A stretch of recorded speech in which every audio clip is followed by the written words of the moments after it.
오늘은 보이지 않는 곳에서도 여전히 라는 제목으로 하나님 말씀 전하도록 하겠습니다. 보이지 않는 곳에서도 여전히 라는 제목으로 하나님 말씀 전하도록 하겠습니다. 저희 아이들이 일본 애니메이션을 되게 좋아해요. 일본 만화 영화 엄청 좋아하는데요. 그래서 자주 봐요. 어느 날 저희 아이들이 거실에서 이제 저희는 거실에만 TV가 있어요. 거실에 TV를 탁 켜놓고 셋이 앉아가지고 열심히 만화 영화를 보는데 피 튀기는 걸 보는 거예요. 뭐가 막 터지고 막 죽이고 막 소방관처럼 막 와가지고 막 불 끄고 막 이런 거를 보는 거예요. 사실은 이제 저나 아내는 그런 걸 애들이 좀 안 봤으면 하는 게 많기 때문에 잔인하거나 뭐 무섭거나 하여튼 좀 영적으로도 좀 안 좋아 보이는 그런 것들은 최대한 이제 못 보게 해요. 그래서 무슨 포켓몬이나 이런 것들도 이제 못 보게 하고 막 그랬는데 애들이 막 너무너무 재밌게 보고 있는 거예요. 그래서 도대체 뭘 보나 옆에 앉아가지고 야, 뭐 이렇게 잔인한 걸 보고 있냐 라고 이제 물어보면서 앉으니까 그게 뭐냐면 사람의 인체예요. 사람의 몸 안에서 일어나는 일을 보여주는 거예요. 그러니까 우리 몸속에 병균이 왔을 때 몸에 약한 곳이 이렇게 불이 붙는다거나 타거나 막 찢어진다거나 하는 것이 이제 보여지는 거죠. 만화로는 그렇게 표현을 한 거예요. 그렇게 되면 적혈구나 백혈구가 또 혈소판이 그거를 막아주는 걸 이제 의인화해서 만화를 만든 거예요. 알고 봤어요. 그러니까 애들이 보고 있는 걸 보면서 와, 저렇게 되는구나 하는 것을 알고 이제 인터넷으로 한번 찾아봤죠. 도대체 저 애니메이션이 뭔가 했더니 우리나라 말로는 일하는 세포예요. 일하는 세포. 그러니까 그냥 잔인하게 보였던 게 잔인한 게 아니었던 거예요. 폐렴구군, 또 삼나무 꽃가루, 인플루엔자, 찰과상과 같은 병균이 우리 몸에 들어와서 몸에 문제가 일어났을 때 이 일하는 세포, 그 중에서도 백혈구와 적혈구가 우리의 소중한 몸을 지켜주는, 필사적으로 싸우고 보호하고 막아주는 걸 그러니까 어떻게 보면 의인화해가지고 표현한 애니메이션인 거예요. 그래서 교육적으로 너무 좋은 눈으로 보기에는 잔인해 보이는데 교육적으로는 굉장히 괜찮은 만화 영화더라고요. 찾아보니까 현직 의사 선생님들이 그걸 다 감수해가지고 실제 우리 몸속에 어떤 일들이 벌어지고 우리의 몸에 있는 세포들이 어떻게 일하고 있는가를 다 보여줘서 하는 것이더라고요. 제가 아이들이 이렇게 재미있게 보고 있는 그 모습을 보면서 이런 생각이 들었어요. 아, 우리가 모르는 사이에 우리의 몸은 치열하게 싸우고 있구나. 우리는 일상생활 속에서 모르고 지나가지만 사실 우리의 몸 안에서는 우리의 몸을 지켜주기 위해서 필사적으로 싸우고 있는 거예요. 나쁜 병균이나 여러 가지 우리를 해할 것들이 우리의 속에 들어왔을 때 또는 우리의 겉에 찰과상이 나든지 뭐 찢어지든지 하는 일들이 벌어지면 이 세포들이 또 이 혈구들이 막 열심히 일해서 이거를 막아주고 또 빨리 재생될 수 있도록 도와주고 하는 일들을 치열하게 해주고 있는 거죠. 우리도 모르는 사이에 우리의 몸은 치열하게 우리를 보호해주고 싸우고 있다라는 것을 생각하게 됐습니다. 어떻게 보면 우리가 이제 당연하다고 생각할 수 있잖아요. 그렇죠? 우리 몸에 이런 일들이 생기면 그래, 열심히 우리 몸이 싸워주는 건 당연하지 라고 생각하지만 사실 꼭 그렇지만은 않아요. 어떤 분들은 막아줘야 되는데 막아줄 힘이나 이 세포가 적어서 안 되는 분들이 있잖아요. 적혈구가 또는 백혈구가 밸런스가 안 맞는다든가 하는 일들이 일어나면 여러 가지 문제를 우리 속에서 일으킵니다. 그러니까 건강하게 우리의 몸이 작용하고 있다는 것만으로도 굉장히 큰 거예요. 제가 저희 아이들 태어났을 때 여러분들도 아마 자녀들 태어났을 때 그러셨는지 모르겠지만 저는 이제 가족분만이라는 걸 했어요. 저희 아내가 아이를 낳을 때 같이 옆에서 힘줘 하면서 의사 선생님이랑 같이 있다가 애 낳는 거 다 보고 탯줄 잘라주고 이렇게 했어요. 근데요, 딱 하자마자 애가 태어나자마자 눈으로 보는 게 뭔지 아세요? 애가 건강한가, 건강하게 태어난가, 손가락 발가락 다 괜찮은가, 눈, 코, 입 다 괜찮은가. 그렇게 태어나 준 것만으로도 너무 고맙더라고요. 사람이 건강하다는 게 얼마나 감사한 일인지 몰라요. 근데 이와 같이 우리의 몸을 지키기 위해서 우리가 보지 않는 상황 속에서도 열심히 우리의 몸은, 또 우리의 몸에 있는 세포들은 싸우고 있다는 거죠. 근데 생각해보면 우리의 신앙과 영적인 것도 마찬가지입니다. 우리는 우리의 일상생활을 살아간다고 생각해요. 그냥 평범하게 하루를 살아가지라고 생각하는지 모르겠습니다. 그러나 우리의 삶은, 우리의 신앙과 영혼은 공격과 우리를 더럽히고 상처내는 다양한 상황 속에 노출되어 있어요. 우리가 보는 것들이 우리를 괴롭히게 만들고 상처 만들게 만들죠. 다른 사람과의 관계 속에서 듣는 이야기들, 보는 것들, 이런 것들도 우리를 다른 잘못된 죄에 또는 연약함에 넘어지게 한다거나 상처나게 하는 일들이 벌어집니다. 그러한 상황 속에서 우리는 잠시 방심하거나 신앙의 면역력이 떨어지면 그로 인해서 믿음이 흔들리거나 여러 가지 상처에서 벗어나지 못하는 일들이 벌어집니다. 그런데 그러한 가운데 하나님께서는 우리와 함께 하시고 우리를 보호하시고 우리를 지키시고 우리 가운데 일하신다는 거예요.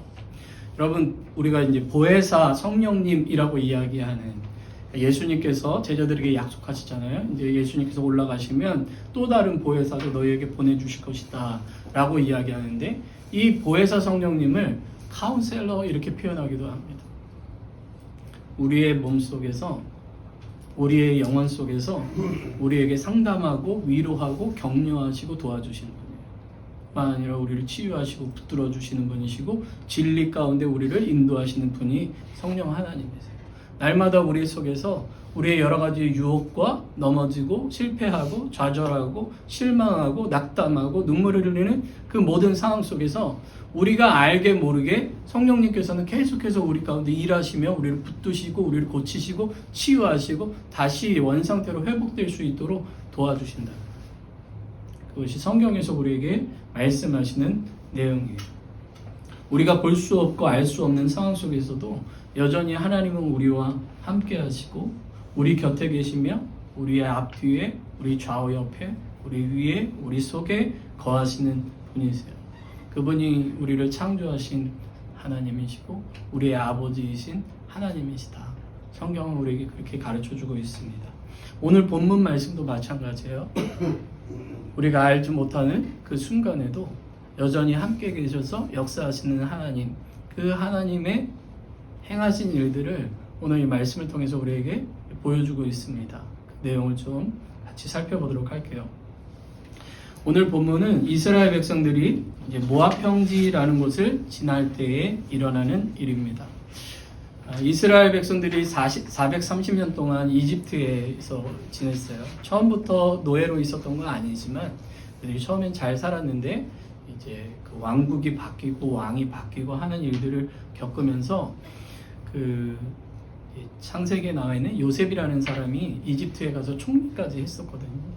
그때까지만 해도 괜찮았었는데 그 이후에 요셉의 때를 모르던 이제 왕이 나오고 이제 왕정이 펼쳐지면서 이 숫자가 많은 이스라엘 백성들을 노예로 삼기 시작했습니다. 그래서 일을 시키고 어려운 일들을 하는, 건축하는 일들의 노동자로 사용하는 일을 하게 됩니다. 이스라엘 백성들이 너무 힘들었고 그래서 하나님 앞에 기도하죠. 하나님, 우리를 구원해 주십시오 라고 기도했을 때 하나님께서 모세라는 사람을 통해서 그곳에 하나님의 능력을 나타내세요. 우리가 보통 이제 10가지 재앙이다 라고 하는데 그거는 이집트 편에서 보면 재앙이겠죠. 그러나 이스라엘 사람들이 봤을 때는 하나님의 놀라운 구원의 능력이에요. 하나님의 구원의 능력, 하나님만이 유일하신 신이시다, 참 하나님이시다 라는 것을 그 10가지의 능력을 통해서 나타내셔서 이스라엘 백성들을 이제 이집트에서 탈출할 수 있도록 구출해 주십니다. 홍해를 건너서 광야로 들어간 이스라엘 백성들이 이제 시내 광야라는 곳에 가고 그 시내 광야에 있는 시내 산에서 하나님께서 모세를 부르시고 모세에게 이야기하세요. 야, 너희 백성들이 나하고 언약을 맺었으면 좋겠다. 이 언약을 맺으면 내가 너희의 하나님이고 너희는 나의 백성이 될 것이다. 내가 너희들을 지키고 보호하고 인도할 것이다. 너희 조상들에게 약속한 땅으로 너희를 들어가게 할 것이고 그곳에서 생육하고 번성하며 하나님이 주시는 복된 은혜를 누리게 될 것이다. 이스라엘 백성들이 그 이야기를 듣고 너무 감사하죠. 기뻐해요. 자신들을 구원하신 하나님께서 이제 언약을 맺자, 너희와 나와 언약을 맺자 이렇게 말씀하시니까 너무 감사해서 예, 언약을 맺겠습니다 라고 이야기를 하죠. 그래서 이제는 언약 백성이 되는 거예요. 하나님과 언약을 맺은. 그래서 그 언약 백성들에게 하나님께서 10가지의 계명, 율례를 주시면서 이제 하나님의 백성으로, 구원받은 백성으로 언약을 맺은 자로 어떻게 살아가야 될 것인가를 알려주시고 이제 그들을 인도해서 이제 가나안 땅으로 이끌어 주십니다. 여러 가지 우여곡절이 있는데 이제 그 때가 돼서 하나님께서 가나안 바로 앞까지 인도하세요. 그래서 여리고가 보이는 이제 요단강이란 강만 건너면 여리고로 들어가고 하나님께서 약속하신 이제 가나안 땅으로 들어가게 되는데 그 바로 직전에 이제 모압 평지라는 곳이 있어서 그곳에 머물러 있을 때, 진을 치고 있을 때 오늘 우리가 읽은 말씀이 이루어지고 있는 거예요. 오늘 본문은 민수기 22장부터 이제 시작이 되는데요. 사실은 이스라엘 백성은 가나안 땅으로 가기 위해서 이제 모압 평지에서 진을 쳤어요. 그리고 나니까 모압 사람들이 겁이 나는 거예요. 아니 이 사람들이 혹시 우리에게 갑자기 공격해서 우리가 지금까지 세워놓은 모든 것들을 다 빼앗아 버리면 어떡하지? 우리 나라를 빼앗아 가면 어떡하지? 우리의 자녀들을 해하면 어떡하지? 하는 그 위협을 느끼게 돼요. 왜냐하면 그 바로 앞죠. 21장을 보면 그 앞에 보면 이스라엘 백성들이 이 아주 큰 아모리 지역과 그곳에 있는 사람들과 싸워서 이기거든요. 그러니까 우리도 이렇게 되는 거 아니야? 라고 생각하는데 사실은 어떻게 됐냐면 이스라엘 백성들은 조용히 지나가기 위해서 먼저 그 지역의 왕에게 부탁을 합니다. 저희가 여기에서 아무것도 건드리지도 않고 먹지도 않고 그냥 저희가 가나안 땅까지 가는데 길만 열어주시면 그곳에 가겠습니다. 조용히 지나가겠습니다. 허락해 주십시오 라고 부탁을 하는데 이 아모리 왕이 가만히 놔두질 않는 거예요. 싫어. 나 너희들 못 지나가게 할 거야. 하고 먼저 공격을 해서 어쩔 수 없이 싸웠던 거였거든요. 근데 모압에서 보기에는 저 많은 민족이 지나가면서 저기를 공격해가지고 점령했구나 라는 생각이 들어서 먼저 지레 겁을 먹고서 저들을 어떻게 하면 꺾을 수 있을까라고 했다가 저들에게 주술을 걸어서 저주를 한 다음에 우리가 공격을 하면 이길 수도 있지 않을까라는 생각을 하게 됩니다.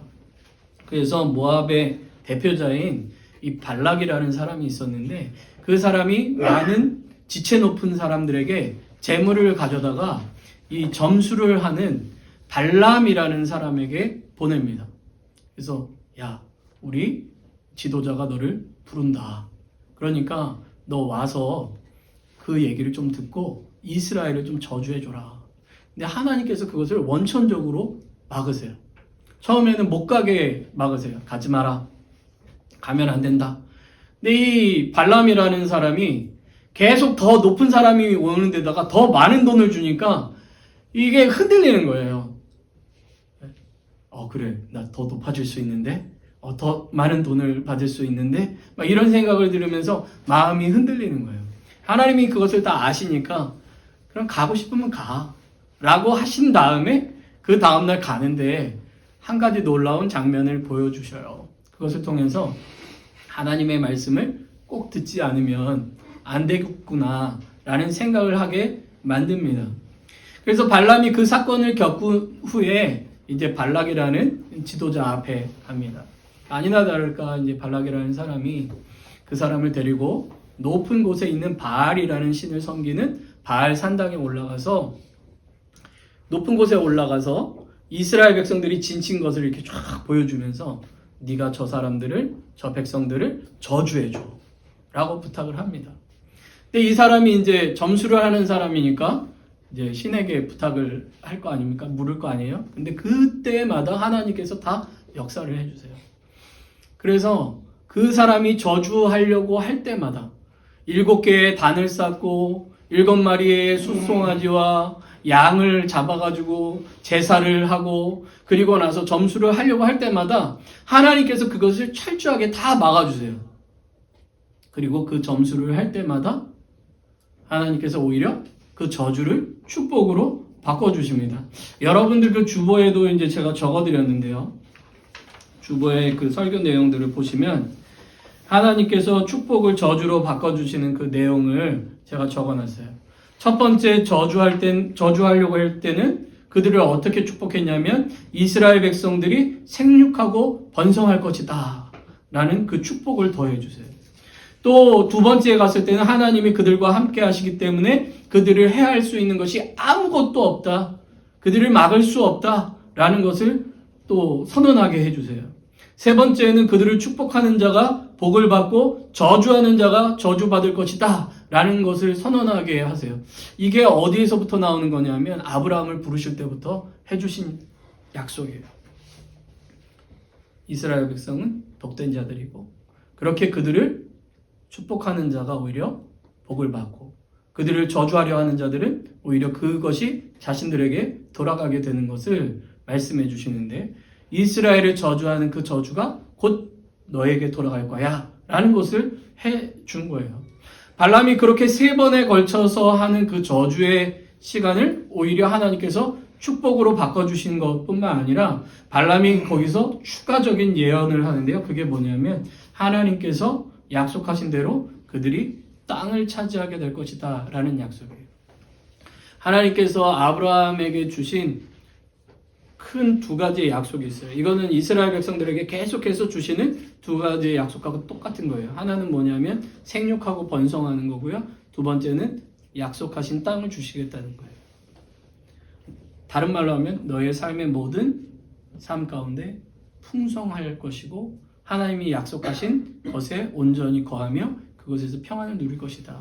마치 에덴 동산을 주시고 그곳에서 생육하고 번성하는 복을 주셨던 것과 똑같은 그런 것을 이스라엘 백성들에게도 약속하셨는데 이 저주하려는 그 시간에 하나님께서는 똑같은 복의 약속을 이방인 점술사를 통해서 하게 하셨다 하는 것을 성경이 우리에게 말씀하고 있는 거예요.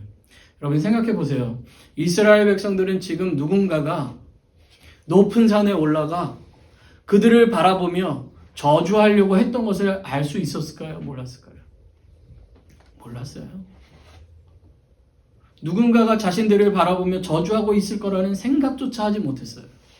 그런데 하나님께서는 이스라엘 백성들이 알지도 못하는 그 사이에 누군가가 그들을 저주하려 할 때 그 저주를 막아주신 것뿐만 아니라 그 저주를 복으로 바꿔주시고 오히려 그 언약을 강력하게 재확인하도록 만들어주시는 것을 성경은 우리에게 말씀하고 있어요.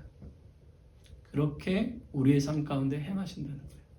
단순히 오랜 몇천 년 전에 이스라엘 백성들에게 이 일을 행하셨다라는 것을 말씀하시는 것이 아니라 지금 우리의 삶 속에 우리 뒤편에서 벌어지는 우리가 알지 못하는 상황 속에서 벌어지는 그 모든 것도 하나님은 알고 계시며 그 모든 상황 속에서 우리와 함께 하시며 우리를 지키시고 붙드시고 하나님 나라의 삶으로 하나님 나라로 우리를 인도하시고 이끄신다. 하나님이 약속하신 그 모든 것이 이루어지는 그날까지 하나님은 쉬지 않으시고 그 일을 행하신다 하는 것을 이 성경의 말씀을 통해서 우리에게 말씀하고 있어요. 오늘 말씀 중에 19절에 이런 말씀이 기록되어 있어요. 하나님은 사람이 아니시니 거짓말을 하지 않으시고 인생이 아니시니 후회가 없으시도다. 어찌 그 말씀하신 바를 행하지 않으시며 하신 말씀을 실행하지 않으시려. 하나님께서 우리에게 말씀하신 언약은 반드시 지키신다는 거예요. 우리에게 선포하신 그 말씀, 기록된 하나님의 말씀은 우리의 삶 속에 반드시 이루어진다는 거죠. 하나님이 그분의 능력으로 역사하사 하나님의 구원을 온전히 이루신다 하는 것을 말씀하고 있는 거예요. 아까도 말씀드린 것처럼 오늘 본문을 보면 이스라엘 백성들은 등장하지도 않아요. 등장이라는 게 뭐냐면 모압 평지에 진쳐 있는 그 모습만 등장해요. 그럼에도 불구하고 하나님께서는 그들을 지키시고 보호하시고 인도하셨어요. 우리의 삶도 마찬가지입니다. 여러분, 성경에는 이러한 내용이요 얼마나 많은지 몰라요. 대표적인 책 중에 하나가 에스더서입니다. 이스라엘 백성들이 바벨론으로 포로로 끌려갔는데 그 바벨론도 페르시아라는 나라에 의해서 멸망이 돼서 포로의 포로가 되는 거예요.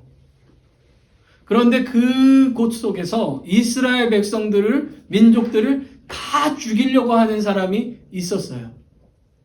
그런데 그 사건 속에 하나님께서 역사하셔서 이스라엘 백성들을 지키시고 오히려 이스라엘 백성들을 다 죽이려고 했던 사람들을 벌하시는 내용이 에스더서에 기록되어 있습니다.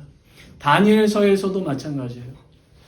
하나님을 믿고 따르려고 하고 그 사람을 죽이려고 했던 그 모든 상황 속에서 하나님께서 지키시고 보호하시고 인도하세요. 살려주세요. 하나님의 사람으로 온전히 살아가는 하나님의 사람들을 하나님 붙들어 주세요. 성경은 반복적으로 우리가 볼 수도 없고 알 수도 없는 상황 속에서 여전히 하나님께서 당신의 백성을 지키시고 보호하시고 구원하신다는 사실을 우리에게 가르쳐 줍니다. 하나님의 언약은 완전하고 영원하다는 것을 보여줘요. 하나님께서 우리에게 하신 모든 언약은 하나님께서 지키신다 하는 것을 우리에게 확인시켜 주십니다. 그것을 통해서 우리가 믿는 하나님이 어떤 분인가를 보여줘요. 하나님이 어떤 분인지 알 때 우리가 그 하나님을 신뢰할 수 있기 때문에. 여러분, 우리가 누군가를 신뢰한다는 것도 마찬가지 아닙니까? 이 사람이 마음이 맨날 바뀌어. 이랬다 저랬다 해. 말하는 것도 막 지켰다 안 지켰다 해. 그러면 그 사람이 무슨 말을 할 때 믿을 수 있을까요? 없을까요? 믿기 힘들죠. 툭 하면 거짓말 하는데 뭐 어떻게 믿겠어요?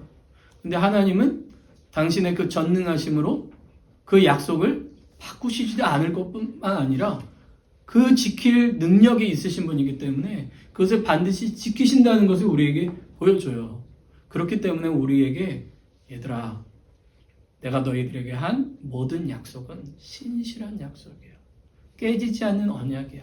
그러니까 걱정하지 마. 두려워하지 마. 너희들에게 한 모든 이야기들을 나는 지킬 능력이 있어. 걱정하지 마. 염려하지 마. 내가 도와줄게. 내가 붙들어줄게. 내가 인도하고 있어.